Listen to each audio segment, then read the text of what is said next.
California, so, one of my friends is in a local band up here, and they were going to. Good morning, Larry. With them. And something didn't work out. Hey, Larry, can you give us Jack, it's an event to audio celebrate check? Rotary Say International. something or stop mute? Okay. What? I didn't mean to interrupt. No, that's fine. Hey, Rand. Morning, Gary, Ron, Morning. Mr. President. Hey, Ren. Where's the shirt you were gonna show off? You know what? I realized last night that I put it in my dry cleaning bed. So give me a couple of weeks. And since there's only one dry cleaner in town, Yeah, and now it takes me a while to get my bag down to the drink. I have to start running out those shirts first. All right, Ron.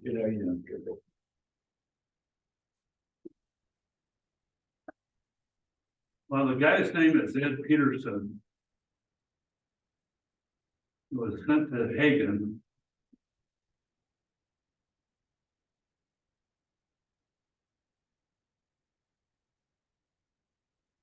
Guys, it's the Rotary Club of Everett. It's Neil Angst, who is the president.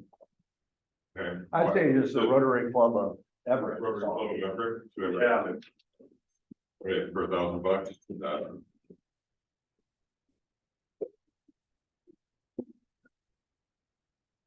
He might have gotten it by email. Eileen printed it out, so bring it. For an announcement? Whatever you want to do, I think there are options there. Aren't there?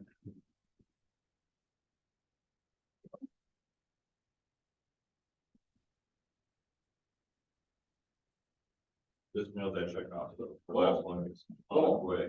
All right. It's always good to get something else done. Yeah. So Don, I'm gonna contact you on Sunday. Sorry to interrupt your reading there, how rude of me. I think my wife made plans for us next weekend with our exchange student. Oh, to go to the San Juan. So that's what I'm gonna try and do, is I'm gonna try and get them to come with us. Yeah. So I'll let you know Sunday. I already got an appointment to install a rack for a. Oh, did you really? On my new car. What kind of car did you buy? I got a Ioniq. Oh, yeah. Oh, I think I just. Well, it's fun. Yeah, nice car. Having anxiety over putting a car like that. But you gotta. The receiver. Yeah. Receiver just drops out. So you don't even see it, that's like, you don't wanna do that to me. I don't want to. Oh, I really. Yeah, we had anxiety. Yeah. From having it. Not having it.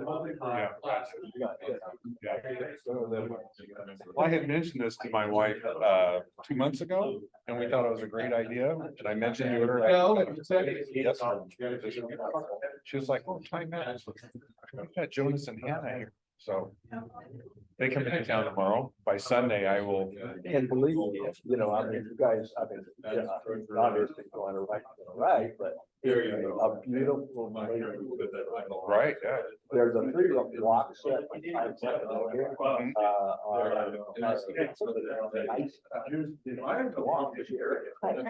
Right. So, yeah. Especially the weather is good. It's gonna be good. You have a reservation for the third.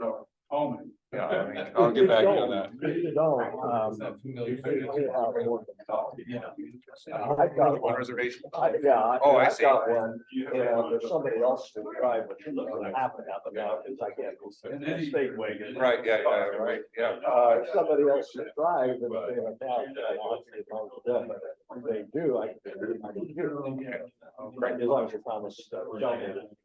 Yes. Sunday. I'll let you know Sunday. Okay. I'll call out. Good, how are you?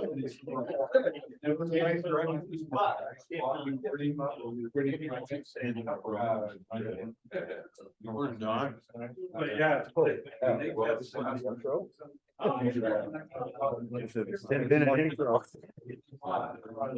This is Pablo, our exchange student. Pablo, so I'm the president. Other side of the wall. I got some good English, you know, still. And I'm learning Spanish. So is that Pablo or Pablo? Pablo. It's a little different. Yeah, right, yeah. No, anyhow, I don't want to take your time. Brian, on the left side. Volunteers for the month. How long did you guys?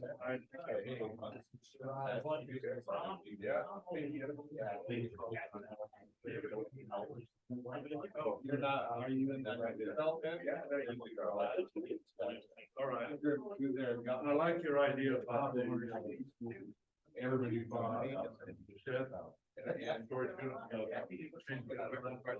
I like it.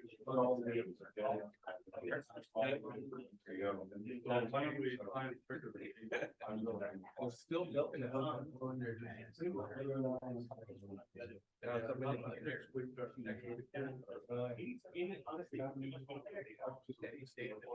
Stadium Tracy.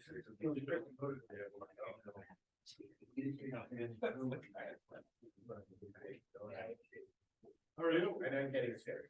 Right then, I leave it out there. That's Kevin, the fire chief. He's there Sorry that I missed the martini party. That's a sharp shirt, buddy. I know it. I'm telling you right now, that is.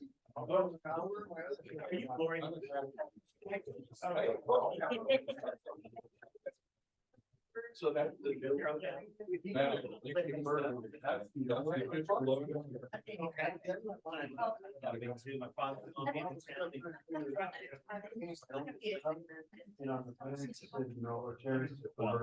Really cool. Friends, congratulations on your new wife, Sheriff. You never really. And I feel very. I know, I should. So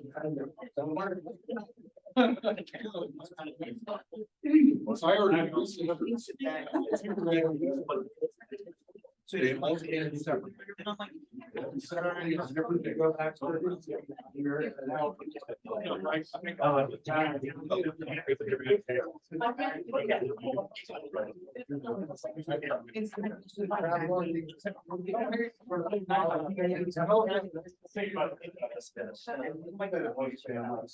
Right, 3 times.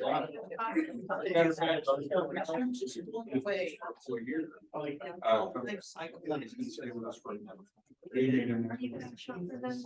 Adult. And then. So when I make. They're much the same.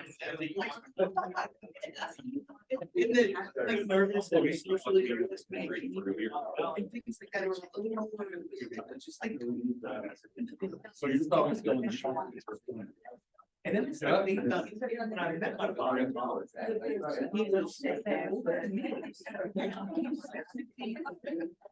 Well, we know something about you already. It's extremely courageous. You would leave your family, get on a plane, out there around the world. So yes. Not knowing where you're gonna be. And then it's gonna be. We know something.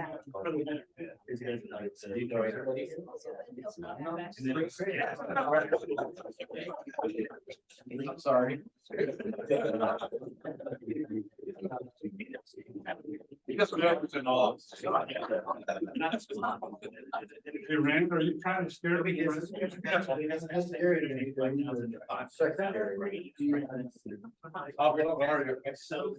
Welcome.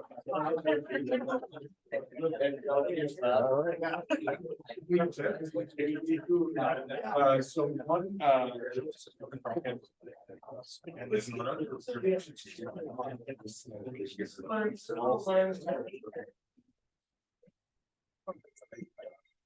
Recognize that tune. So I don't see any of our normal sergeant at arms here, so. Why don't we, just, I'll start us. I pledge allegiance to the flag of the United States of America and to the republic which stands one nation under God, indivisible, with liberty and justice for all. All right, 4-way test.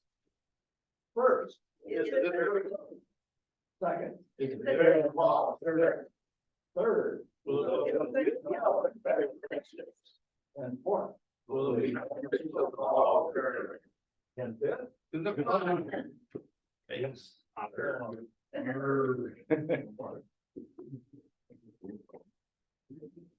All right, so Gary, Yes, I understand you have some inspiration for us this morning. I do. This is from Eileen. And it goes.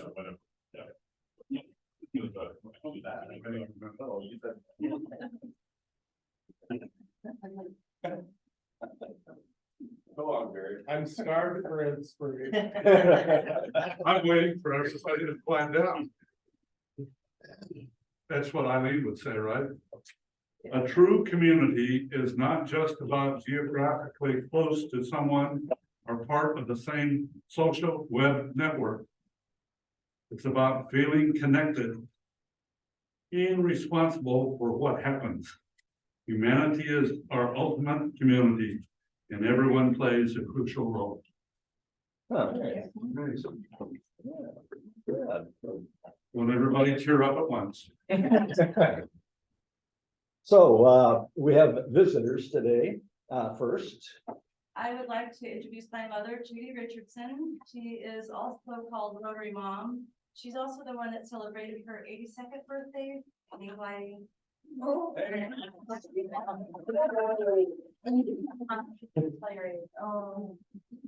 I'm not doing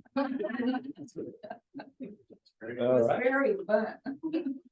That's okay. I like being grounded. I celebrated very skydiving. Oh, gosh. Oh. And we have another, maybe I guess we could call him a guest today, but he's gonna be here for a year, or the better part of a year. Pablo, want to stand up and say hi to your new friends? Sorry, stage two. He's like.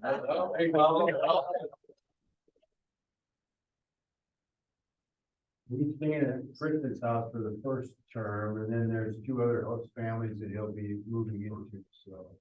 He got all signed up to school for all his classes, and he's playing soccer, so he's loving that there at the high school, so. It's all been fun, and he's learning English pretty good, and I'm learning Spanish, not so good. And someday you will learn English. Someday I'll have English figured out, but, you know. ¿Y Pablo, de dónde viene? De España, De España, aquí va. Galicia. One person in Orlando.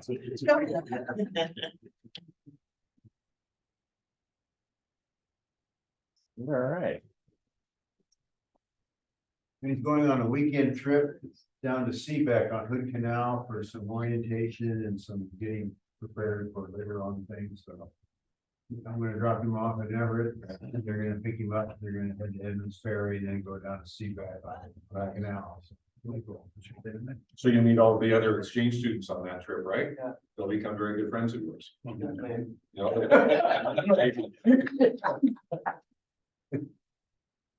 All right. And Brand, could you come up for just a moment, please? And Gary? Well, Gary, you don't have to come up. What you do? Your camera. You've got another Paul Harris coming. Oh, hey, great. It's Paul Harris times 3. Yeah, So you got a times 5 already. I did. Thanks. All right. That's a lot, gee. Well, I've been around for a while. Okay, and we do have a presenter that should be here at some point. That's Suzanne Del Denny. And she'll probably be showing up, I would imagine, mid-meeting at some point. So we'll introduce her when she comes. We have birthdays. Ron, I think you're up for this week sometime.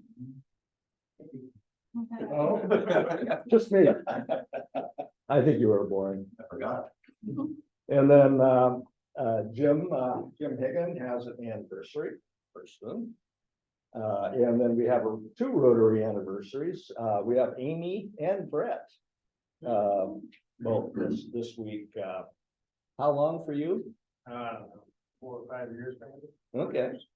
Well, cool. Glad to have you here.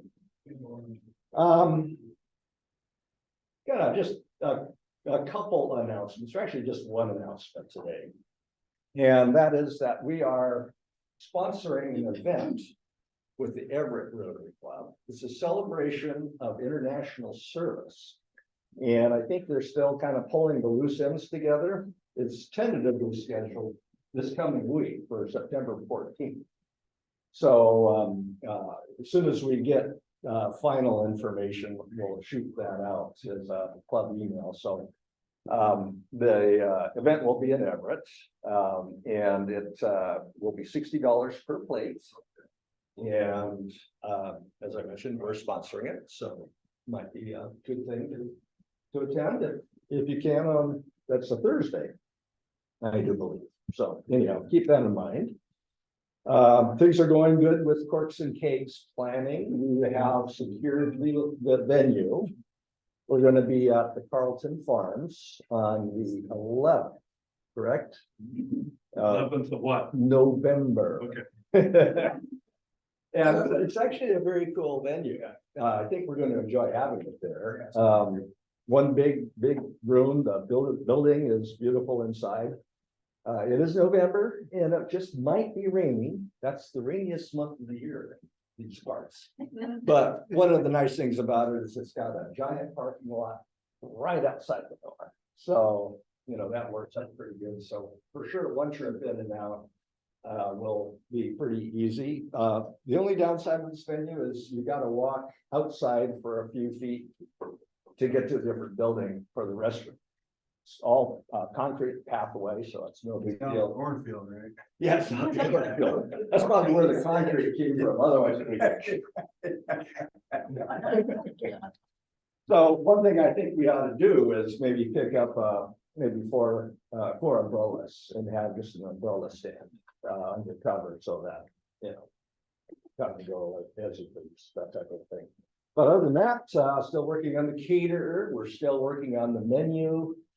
We've got a wonderful group kind of heading this thing up, including Tracy and Eileen and Michelle and Raquel. So they're kind of pulling things together, and I think it's going to be a great event. Cool. Yeah.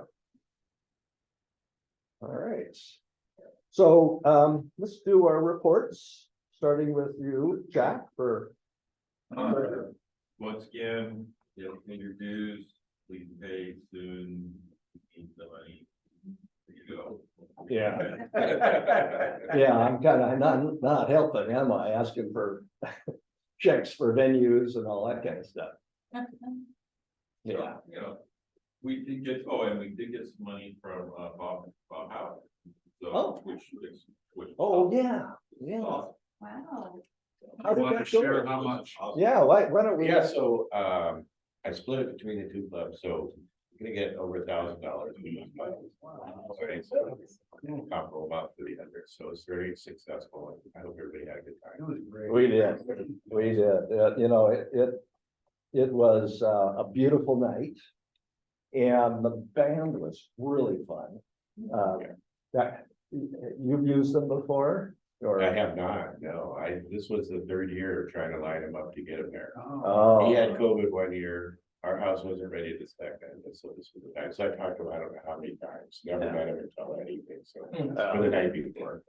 I love the other T-bird that was there. yeah, there's an identical. My car. identical T-bird. And I was so happy that the weather was fantastic that day, because if somebody just turned the switch off and summer ended in a hurry, didn't it? I refuse to believe that. Oh, okay. It's supposed to be in the high 70s this weekend. Okay. So not, there's gonna bring a little life in the old year still. So, but yeah, that was lovely. And I do want to get contact information for that band, by the way, if I can, because dancing out on the point, you know, where the water is all around you and boats going by slowly, wondering what's going on, and the night sky. It was very, very special. It was great. All right, Suzanne has arrived. This is Suzanne Belbini, Benny, excuse me. Like Italian. And she will be our speaker today, and I appreciate that. I'm Don, and who are you? I'm Kelly. You're Kelly, okay. Great. Welcome. Thank you. Well, and a question for you. When do you want to do your presentation? Time-wise, what works for you? Because we're totally open for whatever. Whenever you would like, I am too. So Okay. I'm here, whatever works best for all of you. Okay, well, let's wrap up our reports, which won't take very long. Do you have any, like a PowerPoint or anything? Nope. All right, that's easy. Okay. Oops, was that it? I agree. That's it? Okay. Gary. Just a reminder, no board meeting this month. And also I sent out a note to everyone about the senior centers around Snohomish County are having kind of a spaghetti wine feed. And ours is on September the 25th. And they have two settings, 4 o'clock and 6 o'clock. This is strictly, you get a free ticket, but they're really looking for a donation. It is a fundraiser. So some of us are going at 4 o'clock. When you're retired, what do you do? I used to get upset at people that went at dinner at 4 o'clock. Now I am one of them. But if you can come, please give them a call and just let them know. I think they can hold about 50 for each time. And so I know Amy has written and asked if children could come. I think families are welcome, so. Just wanted to share that with everyone because I think a lot of the senior centers are looking to raise funds in any way that they can. Okay. Great, thank you. Ron? Yeah, what Don said, hold on a second. Don said about corks and cakes, ditto. Also start thinking about baskets, keep thinking about baskets.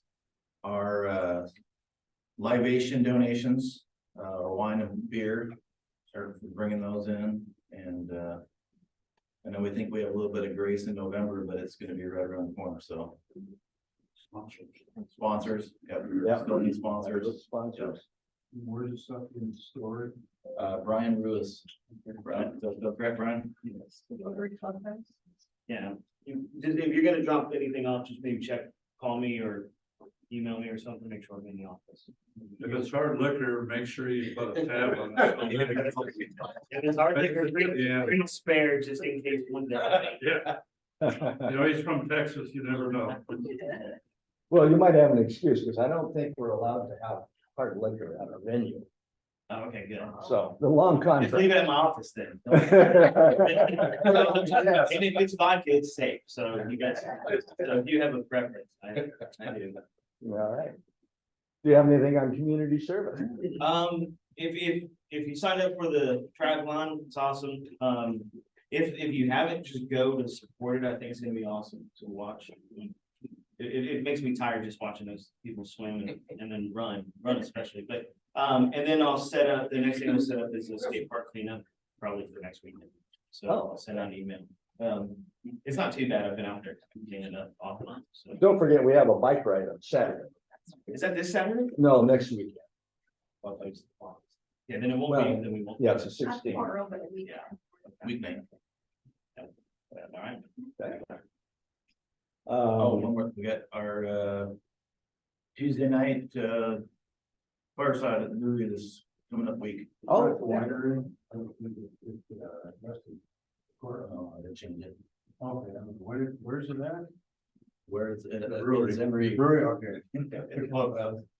Next one. yeah, well, there's probably okay still. We did it pretty much all the year before when we were. We're gonna talk corks and cakes. Yep. Sure. Okay.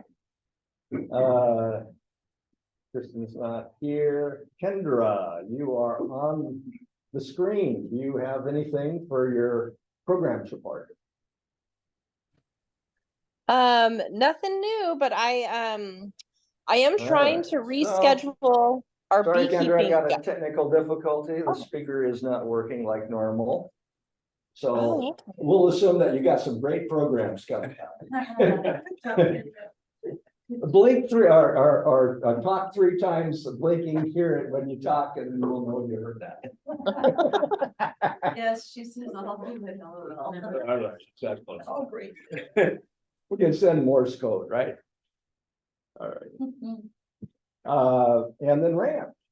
Anything on? So we have certificates ready for your signature. I'll bring them by next week. Okay. For all of our sponsors, our corporate sponsors, they all get a nice certificate. And for anybody paying attention, I put, our sponsors also get a window claim showing their sponsorship of Rotary. I put one of those on the door coming in here this morning. So look at it on your way out before the school district takes it down. We're also making a request to replace the 10x10 tent that we use at all of our public appearances, but we'll do that at the board meeting in October. Okay. So we need a sergeant at arms to do the raffle. Think it should be Ron? No, I think we should give Susan her time and then we can do that. Okay, It's a suggestion. that makes Good sense. idea. Okay, She just got me after this. I know. all right, let's do that. Actually, we run long. Okay. And I'll do a quick intro, if that's okay.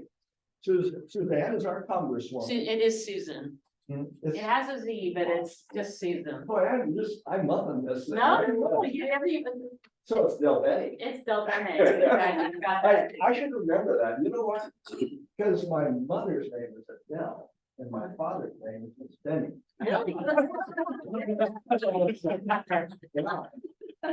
All right, so Susan represents Washington's first congressional district, The which best. is the. Yeah. And it includes much of the east side of King County and then much of the east side of Snohomish County. East is defined as roughly east of I-5, okay, or Lake Washington. And so it's basically Bellevue to Arlington. And of course, we're in the mix, so she is our person. She was first sworn into the House of Representatives in November of 2012 and currently serves on the House Ways and Means Committee. Susan brings a unique voice to the nation's capital with more than 2 decades of experience as a successful technology entrepreneur and business, which is kind of cool being on the east side. You know, probably where, yeah, I mean, that's kind of our central. Absolutely. So pretty cool. Thank you. Wow, thank you. Good morning, everyone. It's great to be here and we're driving in, there's just like tons of fog as you came across the trestle. And so I was wondering if Lake Stevens was really here this morning. So it's great to kind of come through and see the sun finally break through.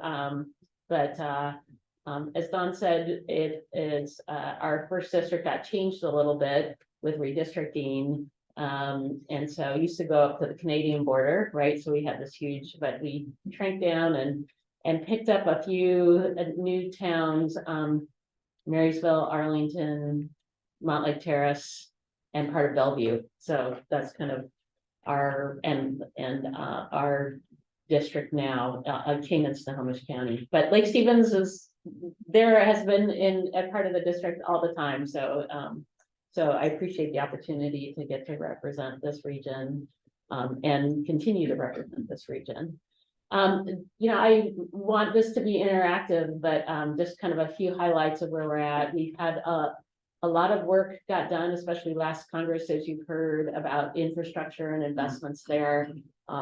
After this, I'll be meeting with the mayor. We were able to secure $2.5 million for the 20th Street Northeast and Main Street Improvement Project, which the mayor could talk about much more than I can, but I'm going to give him one of those really monster checks after this. That probably won't be able to go into the bank, but She's not giving it to me. well, I will give it to you, but I'm not sure you can use so much of that. It'll be more symbolic, and then yes, the actual dollars will get there. But we've been able to now target funds for particular projects in our communities. And so mayors and local nonprofits and others have been submitting requests that they would like for funding. We're working on Cedarwood for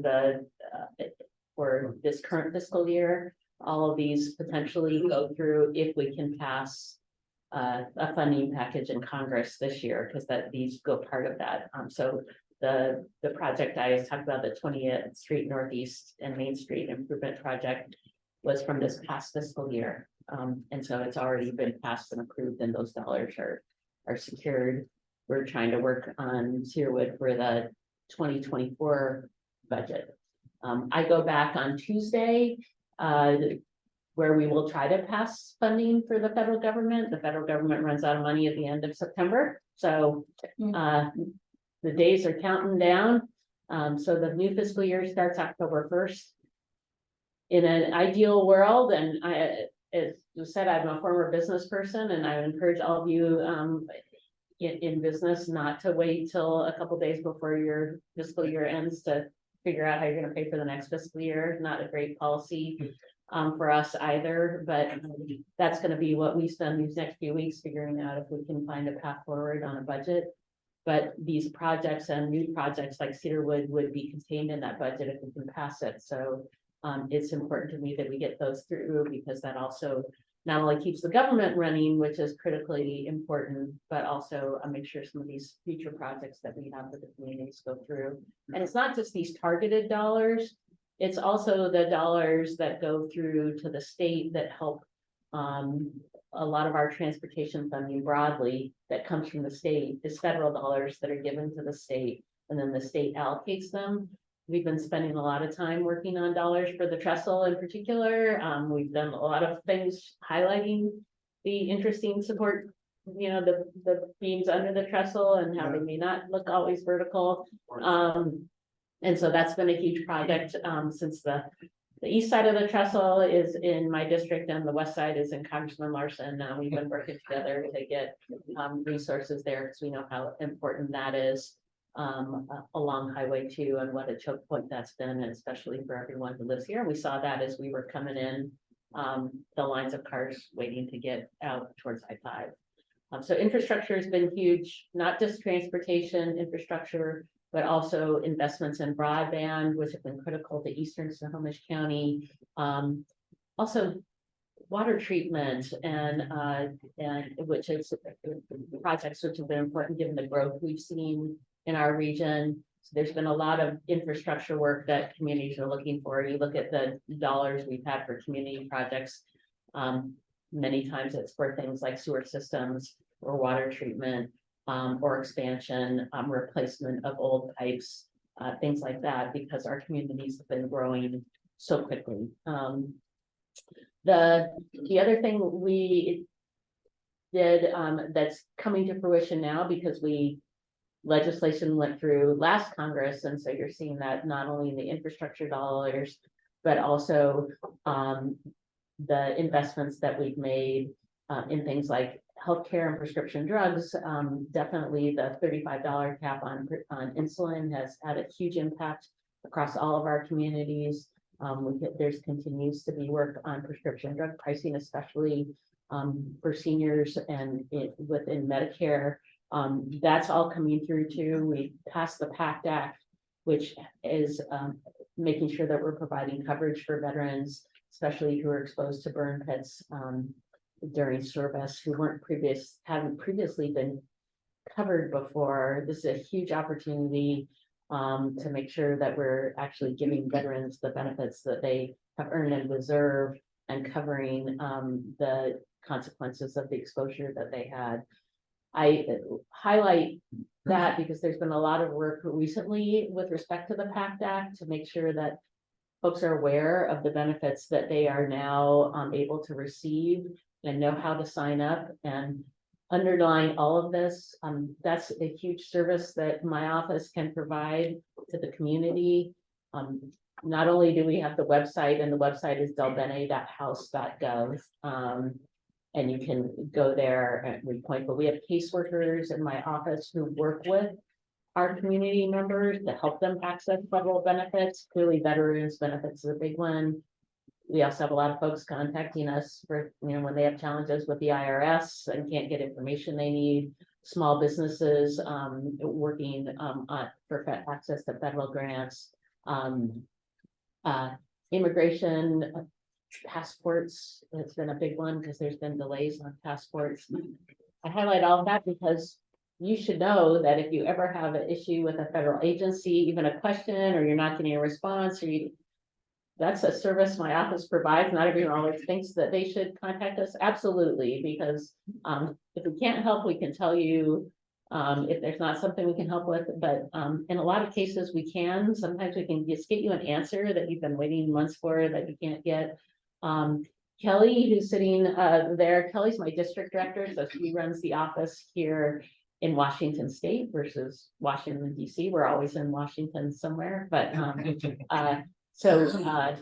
please know that you can do that, or if you know others who need access to resources or help with, Social Security benefits, Medicare, et cetera, please reach out because that's important. And we have a few folks in my office who that's what they do all the time is work on casework, helping people untangle things. And that's been a big issue now with the PACT Act because it's been passed, making sure people know, our veteran community know the resources that are available, what they need to sign up for when. So we communicate a lot of that in newsletter that we send out, but just so you know that information's there. And if you know others who are looking for it or need it, always feel free to reach out our office. And we have good relationships with our state legislators too, because sometimes people reach out to us on a state issue or vice versa. They reach out to our state legislators on a issue that's really a federal issue. So we're good at, moving things to someplace else if it's not an issue we can handle, to let folks know.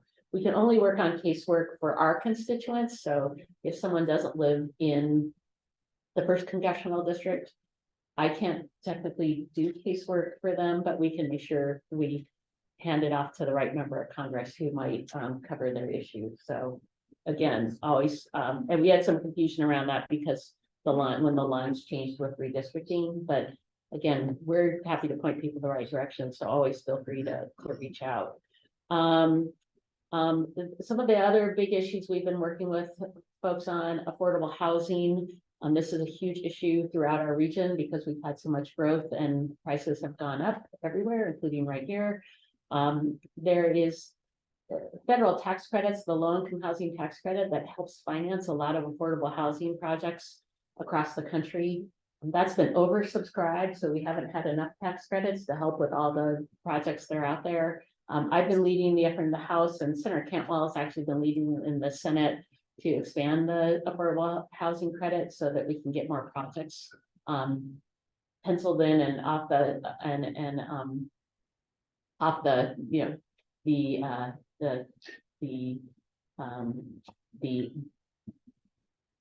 from planning to actually getting construction moving forward. So getting that financing finalized. So that's been a big effort. We're continuing a very bipartisan effort in Congress. So we're continuing to do work there. It's an issue in our urban areas, but also in our rural areas and our tribal communities. I don't think there's a spot in our state or even across the country where housing hasn't become a critical issue. And we just don't have enough. And so that's been a huge priority we continue to work on.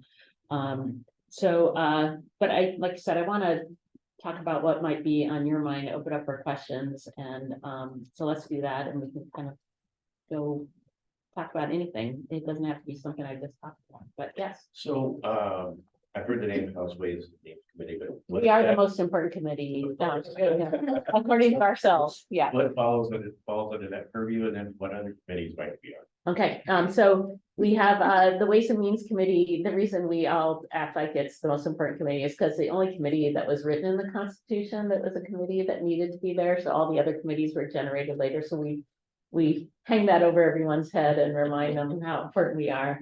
But so Ways and Means was kind of the original committee, and it is the committee that has jurisdiction over taxation, which kind of touches pretty much everything, trade, Social Security, Medicare, and retirement benefits. So we have on the Medicare, that chunk of healthcare as well. I serve on the tax and the trade subcommittees. So those are the two big areas. Taxes, I used to be the director of the Department of Revenue for the state of Washington. And also we are one of the most trade dependent states in the country. So we do a lot of work on trade, not just airplanes, although airplanes has been a big part between airplanes and technology, but most of our agricultural producers are shipping products in particular into Asia. So trade's become, has been and continues to be a big issue for our state. The way committees are set up in Congress, they have what are called A committees, and there's 4 A committees. They're just kind of big committees that have this broad jurisdiction like Ways and Means. So when you serve on one of those committees, that's the only committee you serve on. Whereas if you're on the other committees, you'll serve on 2. So I only serve on Ways and Means. I also serve on the Oversight Subcommittee of Ways and Means, which we spend a lot of time looking at issues like oversight over things like the IRS, et cetera. But getting on committees is an art and a science in Congress. So I'm fortunate that I'm on Ways and Means and I'm done. I don't have to kind of search for how you move around, but it's kind of based on your region. You don't want everyone from one state on a committee. So there's a lot of things that kind of go on. So if you look across our delegation, we have folks who serve on a lot of different committees, and that's been a good way to kind of make sure we're not just working for our districts, but we can represent the broad interests of the state and our region on these committees. Thank you. And on that note, first of all, how many times do you fly back and forth between the Washingtons? And then I'm curious how much of the actual work, meeting wise, can be done remotely. Yep. Tell us about your No, time. so I am a Alaska Airlines million miler, and I'm far on to my 2nd million. I fly back and forth a lot. So we're fortunate that we have a nonstop flight from Seattle to Washington, DC. And the mayor's been out there, and I have an office here, which Kelly runs. Our office here is in downtown Kirkland, and then have an office at the Capitol as well. About half my staff is out here, and the other half is in Washington, DC. The staff out here is mostly working, doing casework that I was talking about earlier, and doing community outreach and traveling around. Kelly's team is out at events or going to meetings, either with me or on my behalf if I'm not physically here. The congressional calendar kind of has us in DC from either Monday through Thursday or Tuesday through Friday. And so I come home for the weekends and then I'll go back. So like I'll come home, I'll go on Tuesday, I'll come home on Friday, I'll go back on Monday. So lots of flying back and forth, but we aren't in session traditionally in August. So we had a chance to be home for a chunk of time recently, which is great. But otherwise, I'm back and forth a lot, which makes me more of the 4 o'clock dinner club if I try to keep on some time frame where I'm not constantly jet lagged back and forth.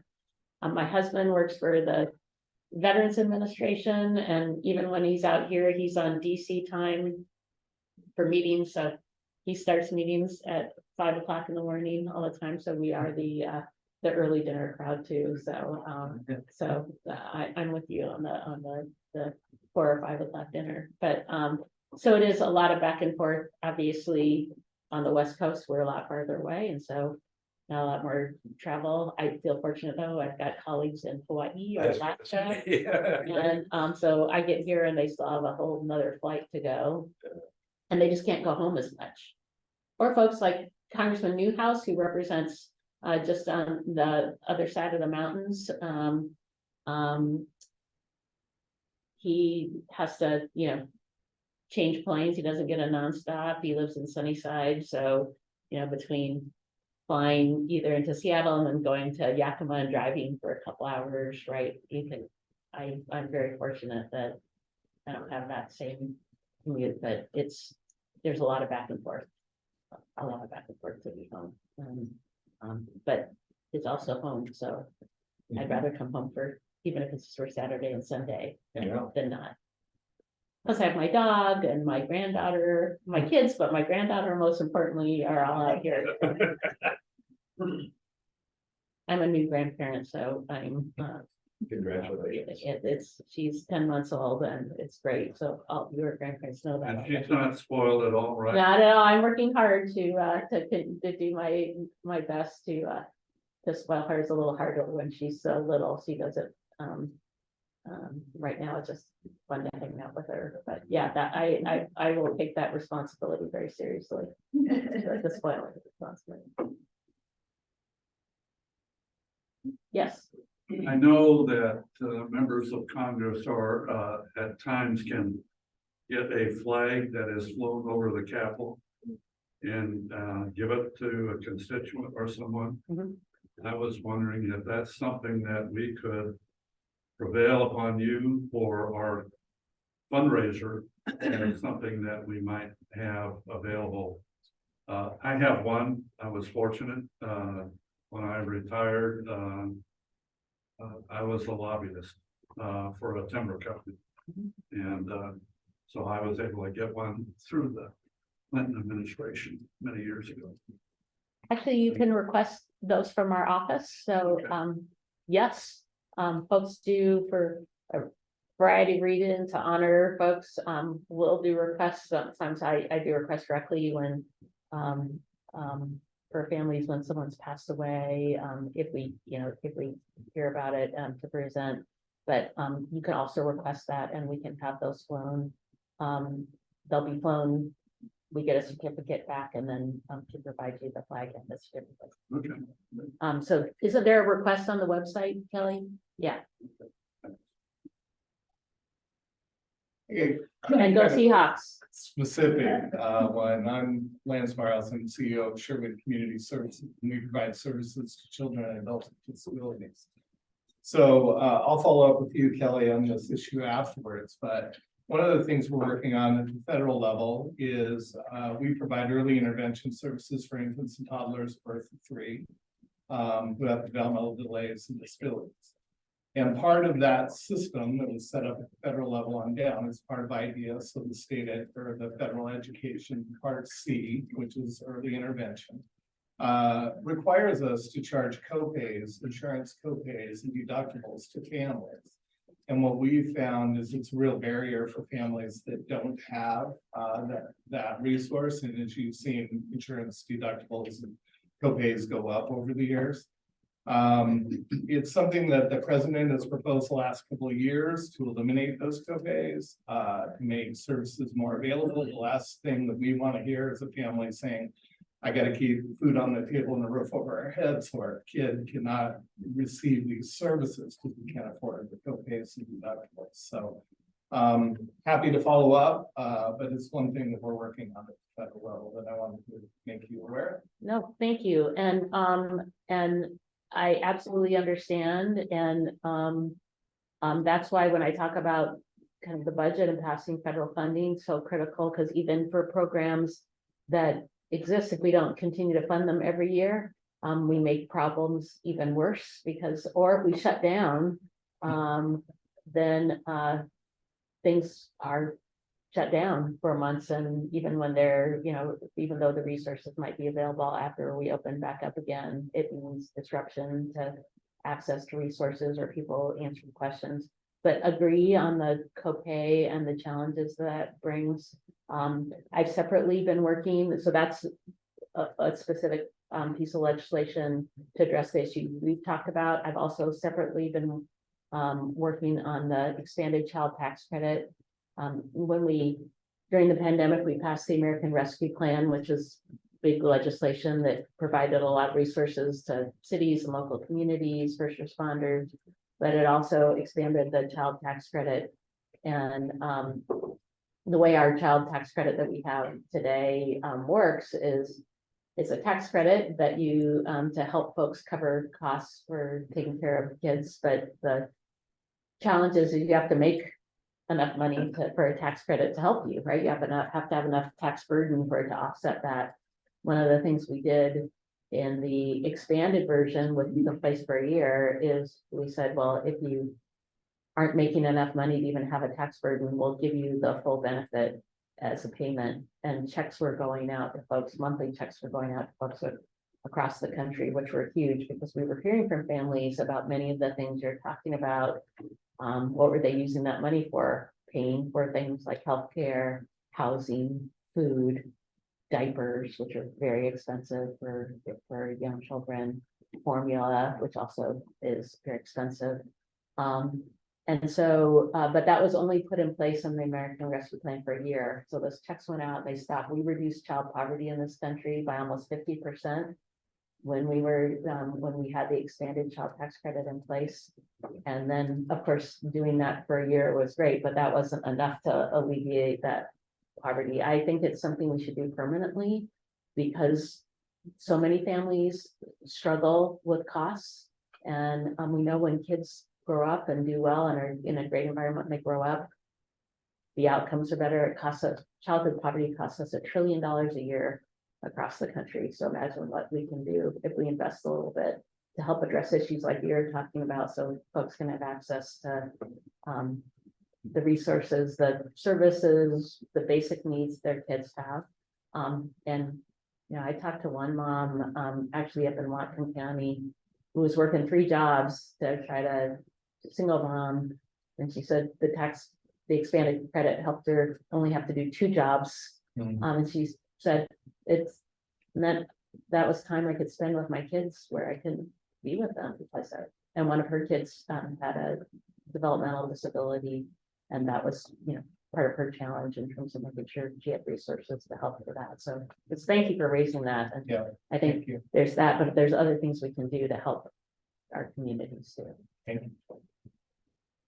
Yeah. So you want to keep expanding all these different programs. What programs are you willing to concede and say things need to be cut on?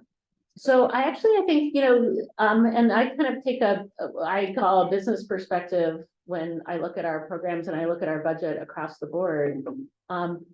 We have a lot of programs that were good when they went in place, solved issues that don't need to be anymore. I spent a lot of time on taxes, as we talked about before. We have a lot of tax credits where folks don't need them anymore. They were put in place to address certain issues and they're not needed. When we talk about things like, you know, traditionally oil and gas came up, those tax credits were put in place because you had newer industries that needed support to get to scale.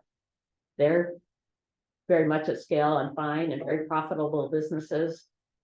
Those tax credits don't need to be there anymore. Are they still there? I mean, have they been cut though? No, but a lot of those are still there. And so the question is, why don't we remove those things that needed? Wasn't that maybe they weren't needed originally, but you don't need anymore. No one wants to ever lose a tax credit. Don't get me wrong. So you can imagine that's part of the politics that have made these hard. But I'm a big believer in making sure that we make those cuts. We reevaluate programs to see whether they're working or not working. I think it's important for Congress to have metrics like when we put something in place, what was our goal? And can we define what that goal is? I think we should define what that goal is on legislation, and then oversight process, see if it's working. Sometimes you do things that are well intended, they don't quite work the way you expected. And so instead of saying, you know, that was the end of the world, we say we learned this and now here's what we should do going forward. Unfortunately, we do things, they tend to then get done, locked away, and they just stay. So so that's why our tax code is incredibly complex, because we add things, but we never get rid of things. So that's the #1 place I would start, is to make sure that we simplify and remove, because that has a big impact on revenues and spending. But I would apply that to programs across the board. The challenge always is, and everyone can relate to this, but that's kind of our job as legislators, is that there's always someone, whether they need it or not, they don't want to lose something, that a benefit that they've had. if it's a tax credit for a company, they don't want to lose that. And so these become big political issues. And unfortunately, that becomes the problem. That's not just a federal government issue, that's been true at the state level everywhere. But if things expired versus just kind of were in place in perpetuity, that's another way that would kind of force folks to do that, because if they expire, then and you have to renew them, that's a way to kind of force folks to review things and change.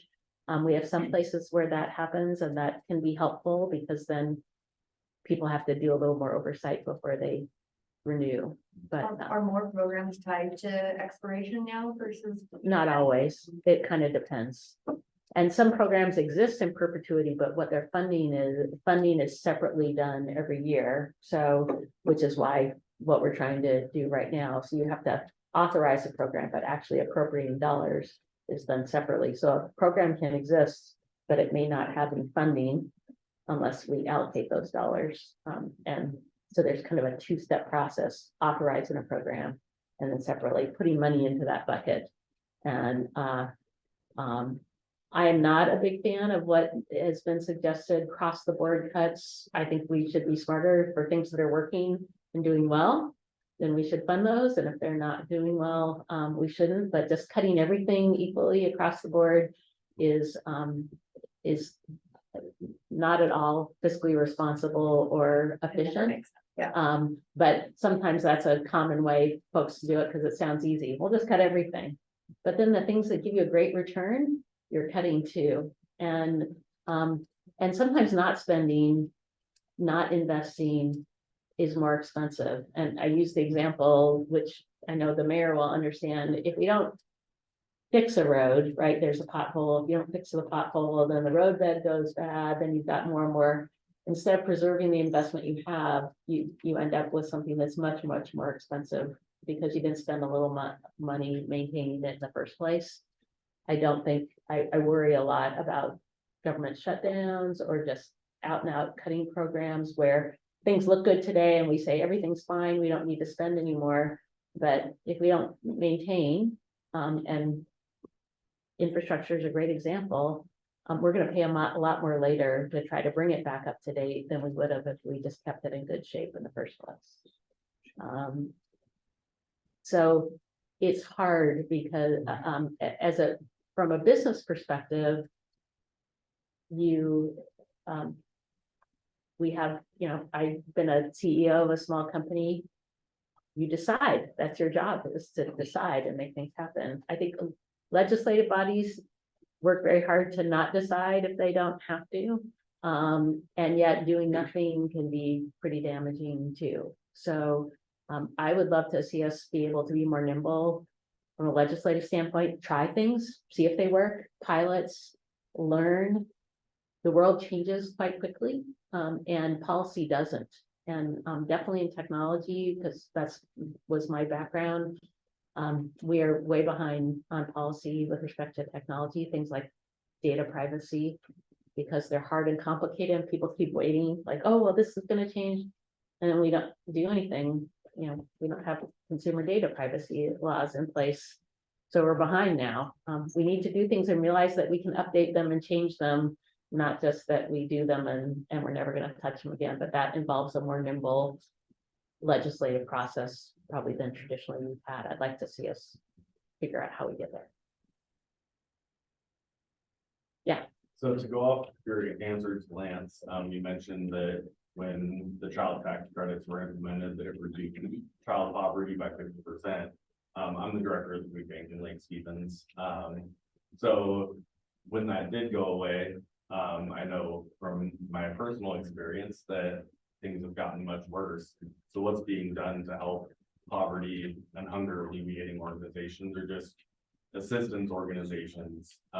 Because I know for us and for all the food banks within Snohomish County, we're overrun now. Absolutely. And thank you for the work that you do, because I know you're overrun and meeting a huge need. One, I'm on legislation to put the expanded child tax credit back in place and make it permanent. So that's one. We don't have enough support to get the legislation through yet, so I'm gonna keep doing that, because when we talk about data, I'm a data person, the data is overwhelming in terms of the return we get on that investment and the impact it has, but not everything's driven by data, unfortunately, so we still got a lot of work to get that back in place. Separately, we have the Farm Bill up for renewal. The nutrition title is a good chunk of that Farm Bill. I used to be on the Ag Committee and on the Nutrition Subcommittee. I'm a huge supporter of our food banks and nutrition programs, because how does a family get by if you don't have enough to eat and healthy food to eat? You've seen a lot of talk about, the concerns folks have on ultra processed food, etc. I did do, as you all know, I did the SNAP challenge. I encourage folks to try. You can do a miniature version. So SNAP is the program in place, supplemental nutrition assistance, that provides funding to help people buy food. And traditionally it was called food stamps. And the average SNAP benefit was about a little over $30 a week. So the SNAP challenge was go spend your week. You only get your $32 to buy food for the entire week and go see what you can get. Not much. Not much, and not much that's healthy, right? You can get ramen or mac and cheese, peanut butter and jelly. And so I did it. I spent a week tweeting about, like, here's what I'm eating, peanut butter and jelly again today, just to highlight, but just going to a grocery store and doing that, and you don't get to go to your friend's house for free food to try to do it. This is to try. We do not provide this generous benefit to folks, which is why our food banks pick up so much of the extra need, because we don't, and folks want to seriously cut the nutrition programs that we do have in place, both the WIC program, Women, Infant and Children, which help provides, and then SNAP. So that's going to be part of our ongoing challenge as we look at the Farm Bill and getting that across to do that. But food's expensive, healthy food in particular. We've worked hard to try to make sure folks can use their resources at farmers markets and other places so they can have access to healthy food, and also to create that connection between our local producers and our community, because we have a win-win if our local, if we can buy local, it's healthier, and help support our agriculture community too. So we're doing all of those, but the Farm Bill is going to be key on making sure we have funding to support the work that you do. But thank you for what you do, because I know, having gone and talked regularly to our food banks and to the Northwest Harvest and Food Lifelines and others that provide a lot of the food to our local food banks too, need has increased greatly everywhere. Representative, have you had a chance to see the new food bank? So I don't know, I don't think we've been there since with the new one. Okay. And we went to one of the storage, because there was a storage facility. Yeah, you went to the Eagle Park. By the garden, Yeah, right? you've been in the new one by the bus station. Right. So we should go out there too. Great facility, great testament of the community coming together. Yeah. Making that happen. No, that's cute. Thanks. I absolutely love to do that. Yeah. Sorry, is there anything that being done at the federal level that deal with homelessness? Anything? I mean, it's. So there's a couple things. I talked about the affordable housing, the low-income housing tax credit to create more affordable housing. That's one big role. Almost over 90% of affordable housing across the country is built using that tax credit. I bring that up because inventory is a big issue, this availability. In a community, we don't want folks to have to leave the community that's their home to find housing. And so making sure we have that across the board is really, really important. So that's one big program. Then there's a bunch of programs for vouchers to help folks afford housing as well. We have vouchers for veterans for housing. vouchers, for community Section 8 vouchers for folks, to help pay for rent. That also is an oversubscribed program. The federal government supports that. A lot of those vouchers are, used, the second one becomes available, it's used, there are long waiting lists out there. So, so one part of the problem, not everything, but a big part of the problem is just having housing availability. When I've been out talking to folks and working with folks like Housing Hope, or Mercy Housing or others who are running, housing programs here. We had a, Housing Hope just opened a new affordable housing community up in Twin Lakes Landing, a little further north, right off of I-5. Is full the second they got it done.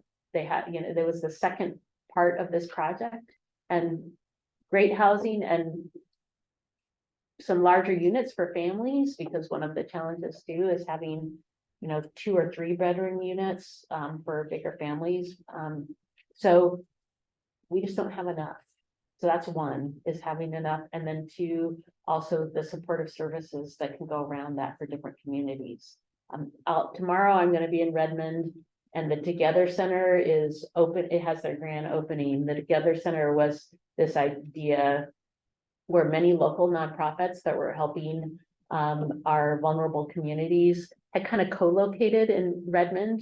Some strip malls that were all kind of near each other. And they had the vision of, can we build a new place where we actually are all connected, where we have housing, and that is done. It was done with the low-income housing tax credit. Health Point has their community health center there. Folks like Kindering and some other nonprofits that support members of the community. Not everyone who's going to live there alone, but others, they can kind of have one place to go for services. They put housing there for folks transitioning from homelessness, so they have stable housing. They have affordable, different rates of affordable housing. So right in downtown Redmond, so near transit, near a grocery store, near schools, not far away where there aren't access to services, right as a core part of the community. That model is hugely important because there's housing and affordable housing, but then there's, if you have affordable housing need near all the other things you might need, like near employment or schools for kids or transit, whatever else. And I think that was very purposeful. We're seeing more and more of that. So federal dollars, like the check that I'm giving to Mayor Gailey, we help support the Health Point community clinic there, so that they have the resources to open up to serve that broad community. So those are other places where federal dollars can be helpful, not only in the building of the housing and sometimes the vouchers to help people continue to live there, but also the services that support it. But there are definitely state and local dollars that have a big role to play too. And then when you look at issues of,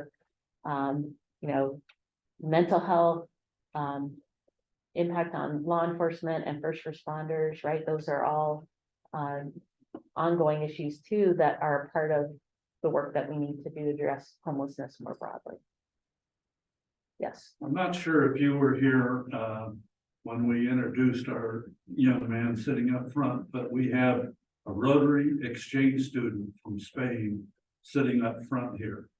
He just arrived a couple of weeks ago and will be spending the year in Lake Stevens. Oh, great. Great. Welcome. Pablo. You'll get a picture with you? Absolutely. Absolutely. Where should we do it? Right behind the Rotary side. Okay, here we go. We gotta get the good branding in here. Nice to meet you. I'm Susan. Nice. What part of Spain? Uh-huh. Yeah. That's great. Welcome. Okay. And now a picture with me. No. It's very nice to meet you.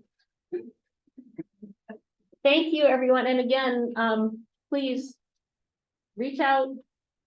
I'm happy to be helpful in any way you can. If you have questions, etc., reach out to our office anytime, call, website, the information's there. But thank you for letting me join you this morning too. Thank you. Just, good morning. I hope you have a good day with Mayor Gailey. And, in honor of all of our speakers, we did donations to the Knowledge Part of Imagination Life. Oh, great. So thank you very much. So I talked about my granddaughter is 10 months old, and since Dolly Parton was just out here, we got her the book for her age group, so I read that there, even though I'm not sure if she also wanted to eat the book, but just to get started on the imagination library too. Those So, little tooth marks. yeah, exactly, There. exactly. Thank you very much, I appreciate Thank it. you for coming. Thank you. All right, hey, Ron, Yeah. you want to do just a bucket thing? I think we're going to not worry about basically happy bucks today. You can all GX happy. Okay. All right, come on. Give me- Everyone voted against you. I know you will. I know you will. Last two numbers, 828. Brett. Is that me? No, I got you. All right. I was gonna say, oh, that's. You just pick it up. She's giving me a check. Yeah. Oh, where's the button? You get it? Where's? Yeah. Oh, wait a minute. Well,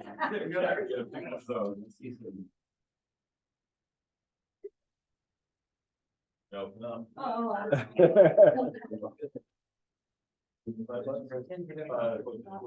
Oh, there it is. All right. Lori's got, go back there. There you go. Lawrenceburg. Oh, I was happy bucks of $5 back in. Because I just got done reading a really good book by a lady named Maya Frost called Global Student. And in it, she talks a lot about the Rotary Exchange, student exchange, and how it's such a great benefit to get your kids out into the world learning and experience of culture versus just like. All right. Great. Well, thank you. Okay, everybody, we have Yeah, so food. there's a big breakfast back here, and it looks like I'm the only one who had anything. This breakfast is in honor of Dad's 98th birthday. This is what he eats every morning, a sweet roll, grapefruit, and orange juice, so take some home with you. All right. Happy birthday,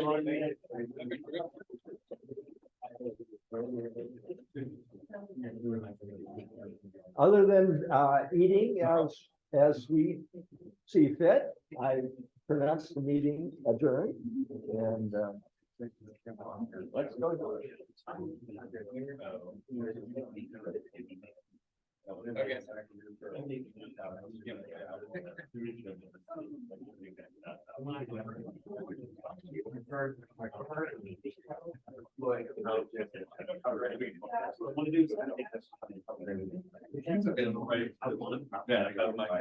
Yeah, maybe that. No. And I'm yelling. Time we come out.